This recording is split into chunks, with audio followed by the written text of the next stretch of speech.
Hello दोस्तों, मैं हूं गौरव और आज मैं बात करने वाला हूं information life cycle generation collection storage and dissemination.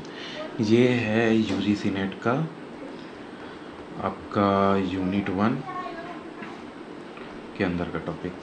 ठीक है जी। तो इन्फॉर्मेशन के बारे में मैंने पहले डिस्कस किया है, डेटा के भी बारे में। तो वो जनरेशन कैसे होता है, उसका कलेक्शन, स्टोरेज एंड डिसेमिनेशन। तो कोई भी हमारे पास डेटा है तो वो डेटा मतलब इन्फॉर्मेशन जब बन जाता है तो उसका जनरेट कैसे होता है वो इन्फॉर्मेशन, फिर उसको कलेक्ट कैसे करते हैं, स्टोर कैसे करते हैं। स्टोरेज का मीडियम हो सकता है, जैसे पहले हम लोग हार्ड डिस्क वगैरह में स्टोर करते थे, सीडी रोम्स में करते थे। अब जो है क्लाउड स्टोरेज टेक्नोलॉजी आ चुका है। अब डिसेमिनेशन मतलब जो है आप उसको डिसेमिनेट कैसे करते हैं, लोगों तक पहुंचाते कैसे हैं। तो पहुंचाने का पहले देखोगे कि इन्फॉर्मेशन जो था न्यूज़पेपर से होता था, फिर ऐसे ऐसे प्रिंट मीडिया हो गया, उसके बाद आपका सीडी आया, डीवीडी आया, उसके बाद इंटरनेट से भी डिसेमिनेशन हो रहा है। अब जो है जैसे क्लाउड स्टोरेज टेक्नोलॉजी हो गया, उससे आप जैसे मान लो कि आपका यूट्यूब हुआ, ट्विटर हुआ, फेसबुक भी, ये सारा पे इंफॉर्मेशन ही जा रहा है एक तरह से। तो वो सब डिसेमिनेशन इसको कहा जाता है। और जैसे लाइब्रेरी साइंस में कहा जाए तो आप कैसे कोई जर्नल है जो आप जो है उसे स्टोर कर रहे हो, ले रहे हो, उसके बाद जो है उसे लोगों तक पहुंचा रहे हो। तो वो ऑनलाइन भी पहुंचा सकते हो, आप ऑफलाइन भी पहुंचा सकते हो, सॉफ्ट कॉपी या हार्ड कॉपी जो कहते हैं। ओके, तो चलो शुरू करते हैं। Introduction. The information life cycle refers to the stages that information goes through from its creation to its eventual disposition. जहाँ से क्रिएट हुआ तो जहाँ डिस्पोज हुआ। Understanding this cycle is crucial for library science professionals as it helps in managing information effectively। ठीक है जी। तो first है इंफॉर्मेशन जनरेशन। इंफॉर्मेशन जो है वो जनरेट कैसे होता है। तो information generation is the process of creating new information through various means. This can include research, observation, experiments, and everyday activity. The creation of information has evolved significantly over time. तो देखिए, जैसे कोई research institution है और वो मानो कि आपका वहाँ पे मान लो कि अगर न्यूक्लियर का ही रिसर्च हो रहा है हमारा, जैसे थोरियम बेस्ड रिएक्टर का। तो ऐसा तो नहीं है ना कि वो एक बनाना शुरू किए हैं और रातों रात बन गया। तो इसमें कितने लोग स्टार्ट किए होंगे ये रिसर्च को। 60-70 साल पहले हमारा जब देश आज़ाद हुआ तो उस समय से थोरियम बेस्ड रिएक्टर पे हमारा जैसे रिसर्च चल रहा है। तो वो अब देखिए रिसर्च जो है सो उस समय में कितने लोग ज्वाइन किए होंगे इस रिसर्च को, कितने लोग रिटायर किए होंगे। तो अब रिसर्च जो है वो तो चलते रहना चाहिए ना। अब अगर इन्फॉर्मेशन जो है मेंटेन नहीं किया जाएगा, स्टोर नहीं किया जाएगा और नेक्स्ट जो है जनरेशन तक उस जो है डिसिमिनेट नहीं किया जाएगा, पहुंचाया नहीं जाएगा, तो वो फिर रिसर्च कंटिन्यू नहीं हो पाएगा, है ना। तो वही इन्फॉर्मेशन जनरेशन जो हुआ कि आपका सही से जो है जनरेट, जो भी आपका डेटा हो रहा है, रिसर्च पेपर जनरेट हो रहा है, जो भी आपका जैसे लैब मैनुअल्स हुआ, वो सारा लैब जो मतलब जनरेशन्स पे आता है। तो जैसे रिसर्च हो गया, ऑब्जर्वेशन बुक है आपकी ऑब्जर्वेशन का, फिर मतलब एक्सपेरिमेंट्स जितने भी ट्रायल्स हो रहे हैं, क्योंकि एक ट्रायल में तो कुछ रिसर्च पॉसिबल होता नहीं है कभी। तो वही कितने हज़ारों ट्रायल्स होंगे कि वेरिएबल्स चेंज किए जाएंगे। तो वो सारा और एवरीडे एक्टिविटीज़ जो हुआ वो सारा जो है इंफॉर्मेशन जनरेशन में आ जाता है। अब देखो हिस्टोरिकल कंटेक्स्ट में चलते हैं। Ancient period information was primarily generated through oral traditions. जैसे आप मैंने पहले भी एग्जांपल दिया है, जैसे इसका मान लो ऋग्वेदा, जैसे मान लो तो ऋग्वेदा के जो हाइम्स है वो अब तक ओम भूर्भुवस्सुः वगैरह लोगों को पता है। क्योंकि उस समय तो लिखा भी नहीं जाता था। तो गुरुकुल्स हो गए, आश्रम हो गए, तो वहाँ पे आपका जो है ओरल ट्रेडिशन चलता था। फिर भोजपत्र वगैरह आया, जब लिखा जाने लगा, फिर मतलब चाइना में जैसे पेपर का आविष्कार हुआ, तो सबसे पहले ओरल ट्रेडिशन से ही जो है आपका इंफॉर्मेशन ट्रांसफ़र होता था। इंस्क्रिप्शंस जैसे भोजपत्र वगैरह में हो गया, या फिर मान लो कि जैसे उत्तराखंड में कहा जाता है कि अशोका का पिलर है एक कालसी की तरफ, तो वो ये सब इंस्क्रिप्शंस हो गए। पहले के भी जैसे अगर मान लो कि केव्स होते थे जिसमें पेंटिंग्स वगैरह लोग मतलब बनाए रहते थे बहुत हज़ारों साल पहले। तो ये सारा मतलब हिस्टोरिकल कंटेक्स्ट में देखा जा सकता है। On stones, hand written manuscripts etcetera. For example ancient Indian text like the Vedas were transmitted orally before being written down, वही बात है। फिर मॉडर्न पीरियड में देखते हैं, with the invention of the printing press के बाद जो है इसका जॉन गुटेनबर्ग आप याद रख सकते हो, जोहानस गुटेनबर्ग 1440, बहुत पहले। और सबसे ज़्यादा प्रिंटेड बुक जो था बाइबल था, आप ये भी याद रख सकते हो। 1440 में the generation of information expanded significantly, the industrial revolution further accelerated this process with the advent of new technology.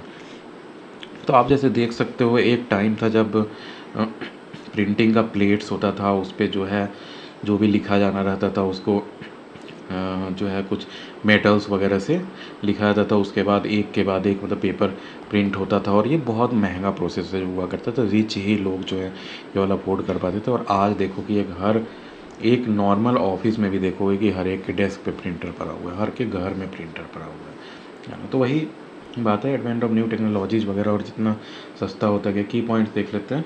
Research and development, universities, research institutions and individual researchers contribute to a significant portion of new information. सही बात है, digital है। The internet has revolutionised information generation, making it easier and faster to create and share information globally.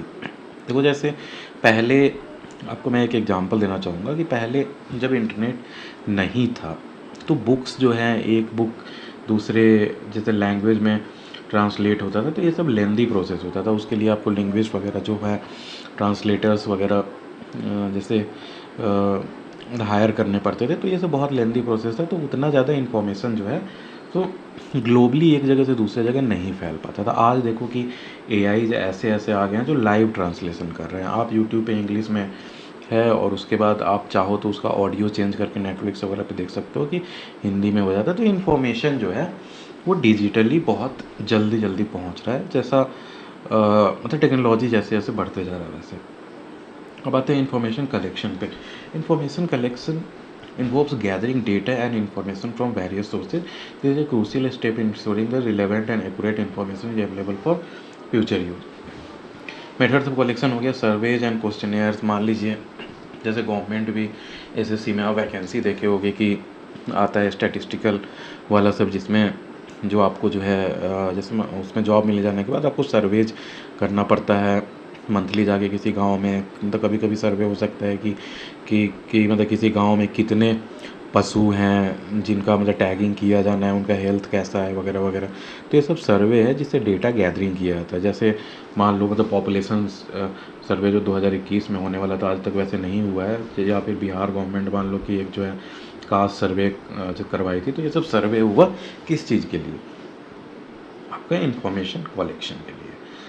अब देखो इसमें, अब जैसे question जैसे आप ऐसे भी सोच सकते हो। एक रिसेंट एग्जांपल कि जैसे गूगल फॉर्म्स होता है, तो उसमें क्वेश्चंस अगर दिया हुआ है, आप भी मतलब क्रिएट कर सकते हो क्वेश्चन कि उसमें क्वेश्चन है, क्वेश्चन नंबर 1 2 3 4 ऐसे करके, और उसके बाद जो है सबका जो है मतलब जैसे लिंक शेयर कर दो, और उससे जो है आप डेटा ले सकते हो कोई। तो वो क्या हो गया, इन्फॉर्मेशन गैदरिंग हो गया। किसी का जैसे फीडबैक आप लेते हो, कभी किसी जो है कोई जिससे सेमिनार हो रहा है या फिर कोई मतलब प्रेजेंटेशन हो रहा है, तो वो सारा क्वेश्चनियर्स और सर्वेज हो गया। इंटरव्यू, आप इंटरव्यू जैसे लेते हो गांव जाके। जैसे आजकल देख रहे होगे आप यूट्यूब वगैरह पे पाकिस्तानी यूट्यूबर्स भी ज़्यादा के पूछते रहते हैं लोगों से कि इंडिया जैसे तरक्की कर रहा है, पाकिस्तान पीछे रह गया वगैरह वगैरह।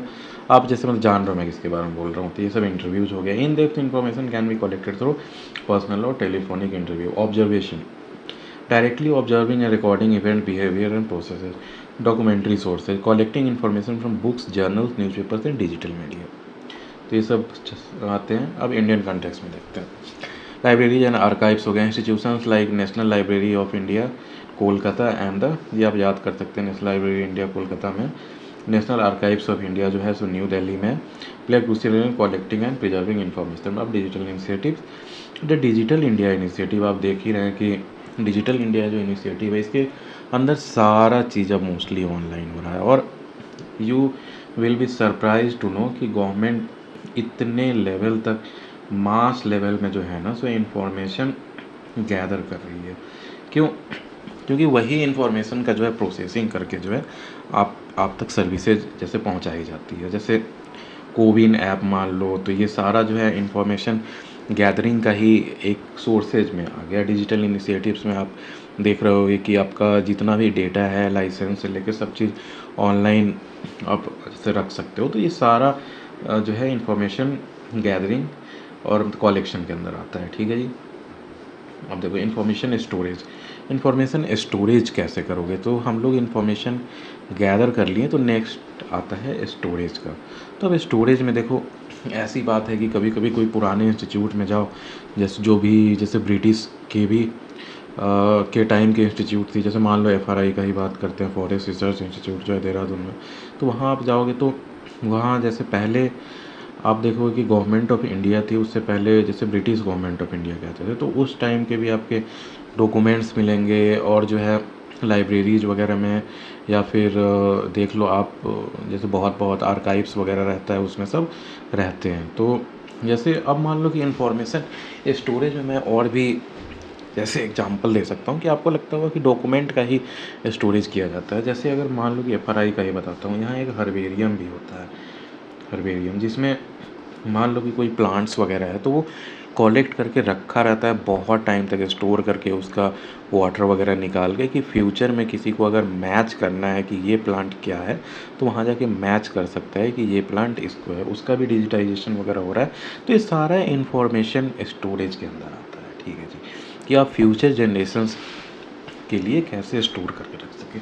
इसका इम्पोर्टेंस आप इससे पता लगा सकते हो कि जैसे नालंदा यूनिवर्सिटी का लाइब्रेरी था, उसको जैसे बख्तियार खिलजी जो था वो जला दिया था। तो उसके बाद वो कितना नॉलेज जो है, हज़ारों साल का नॉलेज हो गया, रिसर्च हो गया, ये सब स्टोर करके रखा हुआ था लाइब्रेरीज में, जिसमें मेडिसिन से लेके सारा नॉलेज आप तक कह सकते हो, एस्ट्रोनॉमी वगैरह हो गया, ये सब चीज़। तो वो नॉलेज अगर सोसाइटी में स्टोर ना हो तो सोसाइटी को डिग्रेड होने में बहुत कम टाइम लगता है, क्योंकि you lose your relevance. Okay. और आपको फिर से सब चीज़ ढूंढना पड़ता है, जानना पड़ता है। तो इसलिए स्टोरेज बहुत इंपॉर्टेंट है। आप देखते हैं स्टोरेज में क्या क्या है। जैसे स्टोरेज मीडिया, ट्रेडिशनल बुक्स आ जाते हैं, बुक्स हो गए, manuscripts, paper documents stored in libraries and archive. Digital media में आता है information storage in digital form like CD, DVD, hard drives and cloud storage आपको पता है, अगर नहीं पता है तो मैं बता देता हूँ कि देखो जैसे क्लाउड स्टोरेज टेक्नोलॉजी हुआ, जैसे मान लो कि iCloud हो गया जो एप्पल का है, गूगल क्लाउड हो गया जो गूगल का है, माइक्रोसॉफ्ट का भी OneWeb वगैरह आता है। तो ये सब स्टोर किया हुआ है मास लेवल पे बहुत बड़े बड़े स्टोरेज सेंटर्स में, जिसको आप जो है घर पे बैठ के किसी भी कंप्यूटिंग मीडियम जैसे मोबाइल हो गया, फिर आजकल स्मार्ट टीवीज़ भी आने लगे हैं, लैपटॉप्स हो गया, टैबलेट्स हो गया, फिर मतलब ऐसे तो बहुत सारे मीडियम है जिससे आप उसे देख सकते हो, जो आपको स्टोर करने का भी खुद कितना स्टोर करोगे। जैसे मान लो कि यूट्यूब हुआ, तो उतना मतलब trillions of TB of data जो होगा, उतना मतलब डेटा हर कोई स्टोर नहीं कर सकता है। तो ये सब क्लाउड स्टोरेज के अंदर आता है कि आप कहीं से with the advancements of IT and internet जो है, तो ये स्टोरेज टेक्नोलॉजी भी बढ़ते जा रहा है। तो देखो इंपॉर्टेंट डेवलपमेंट्स देखते हैं इसमें स्टोरेज टेक्नोलॉजी में। तो पहले मैग्नेटिक टेप्स था 1950 में, use for storing large amounts of data, still use in सब बैकअप सिस्टम्स। देखो ऑप्टिकल स्टोरेज हुआ, introduction of CDs and DVD along greater storage capacity, ये हर कोई यूज कर चुका है। क्लाउड स्टोरेज जो 2000s में आया, रिमोट सर्वर डेटा जो मैंने अभी एक्सप्लेन किया, accessible from anywhere by the internet. Major provider Google Drive जैसे हो गया, ड्रॉपबॉक्स हो गया, माइक्रोसॉफ्ट वन ड्राइव हो गया, और भी जो है प्राइवेट प्लेयर्स हैं इसमें बहुत सारे। अब इंडियन इनिशिएटिव्स देखते हैं। National digital library of India, a digital repository integrating various digital content available with different institution, तो इसको national digital library of India कहते हैं। अब डिजिटल प्रिजर्वेशन इनिशिएटिव्स, इंस्टीट्यूशन है Indira Gandhi national centre for the arts and digital preservation of cultural heritage. तो ये सब याद कर सकते हो, और भी आप इंटरनेट से देख सकते हो कि और भी ऐसे ऐसे क्या क्या मतलब गवर्नमेंट ऑफ इंडिया स्टेप्स ले लिए। अब इन्फॉर्मेशन डिसेमिनेशन की, इन्फॉर्मेशन जो है पहुंचाना कैसे है लोगों तक।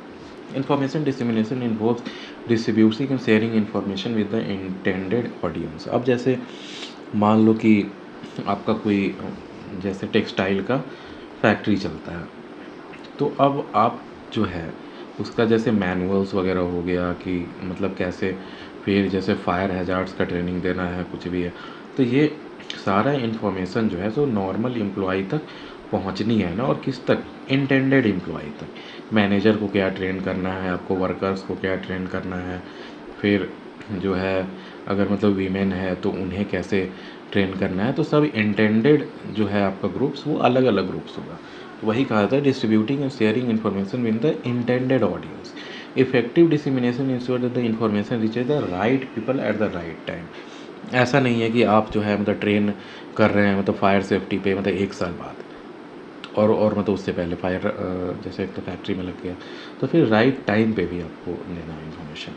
मेथड्स ऑफ डिसमिनेशन में आता है प्रिंट मीडिया आ गया, बुक्स हो गया, जर्नल्स हो गया, न्यूज़पेपर, मैगजीन्स। जैसे आपने जैसे देखा होगा कि न्यूज़पेपर्स में गवर्नमेंट जो है सो गैजेटेड जो है मतलब प्रिंट करती है, तो वैसे ही इन्फॉर्मेशन आपको ये सब डिसमिनेशन में आता है। अब इलेक्ट्रॉनिक मीडियम हो गया, टेलीविज़न, रेडियो और ऑनलाइन प्लेटफॉर्म जिसमें यूट्यूब, ट्विटर, फेसबुक, जो ये सारा सब इंफॉर्मेशन डिसमिनेशन नीड है।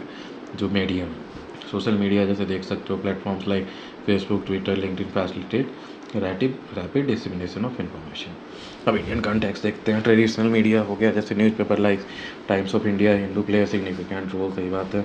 गवर्नमेंट पोर्टल्स हो गया, जैसे प्रोवाइड द इन्फॉर्मेशन, ऐसे बहुत सारे portal. Digital libraries initiatives like DELNET हो गया, डेलनेट का फुल फॉर्म याद करें, डेवलपिंग लाइब्रेरी नेटवर्क हो गया, जैसे इन्फ्लिमनेट है, इन्फॉर्मेशन लाइब्रेरी नेटवर्क। तो ये सब गवर्नमेंट ऑफ इंडिया के इनिशिएटिव से ही आप याद रख सकते हो। Enhance access to academic information. ठीक है जी, कंक्लूजन में चलते हैं। Understanding the information life cycle बहुत इंपॉर्टेंट है, तो यही सब आप जान सकते हो। अब इम्पॉर्टेंट डेट्स में आते हैं। 1440 में आप याद रख सकते हो कि प्रिंटिंग प्रेस का आविष्कार किया था जोनास गुटेनबर्ग। 1950 में introduction of magnetic tapes for data storage हुआ था। 1980 में जो है development of optical storage media, CD, DVDs हुआ था। तो ये सब आपको कभी कभी मैच द फॉलोइंग में आ जाता है ना जी, या फिर क्रोनोलॉजी वाले जो क्वेश्चन आते हैं उसमें आ जाता है, तो ये सब आप याद कर सकते हो डेट। 2000 में आता है rise of cloud storage solutions. अब एक और है national digital library of India, launch in 2016 as part of the digital India initiatives. तो थैंक यू। हमारे वीडियो को शेयर करें, लाइक करें, सब्सक्राइब करें हमारे चैनल को। Thank you, good bye.